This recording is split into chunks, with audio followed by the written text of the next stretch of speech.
તો આ તરફ આદિવાસી સમાજના આગેવાનોએ પત્ર લખ્યો છે, રજૂઆત કરવામાં આવી છે।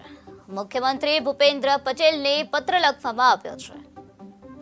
ભાજપના નેતા મહેશ વસાવાએ યુસીસી મુદ્દે પત્ર લખ્યો। યુસીસીના માધ્યમથી ફેરફાર ન કરવા માટે રજૂઆત કરવામાં આવી। આપ પાર્ટીના ધારાસભ્ય ચૈતર વસાવાએ પણ રજૂઆત કરી।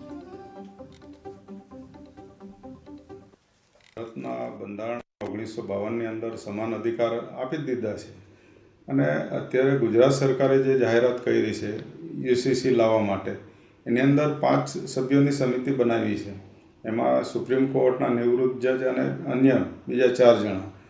તો અમે પેટા જાતિની પણ એમાં માંગણી કરી છે કે આ યુસીસી જે સમિતિ છે એને ગુજરાતની લોકલ એસસી એસટી ઓબીસી અને અન્ય પિછડા વર્ગ બધાને આ સમિતિમાં એક સભ્ય રહે એવી અમે માંગણી કરી છે।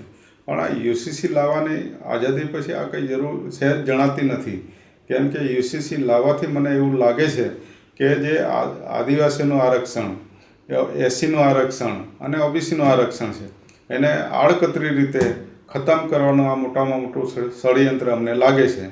તો આદિવાસીને બાકાત કરવાનું ખાલી આદિવાસી આંદોલન નહીં કરે એટલા માટે આદિવાસીઓને પણ આવનારા સમયની અંદર પહેલાં તો જે આ બીજા બધાના જે અધિકાર ખતમ કરવાના છે એના પછી આદિવાસીઓનો વારો લાવશે આ લોકો, અને ત્યારે પછી પાછા યુસીસી એ કરીને સુધારા વિધેયક લાવી ને એમાં આદિવાસીઓને નુકસાન કરે એવી જાતનું અમને ગંધ આવી રહી છે આ ષડયંત્રની અંદર।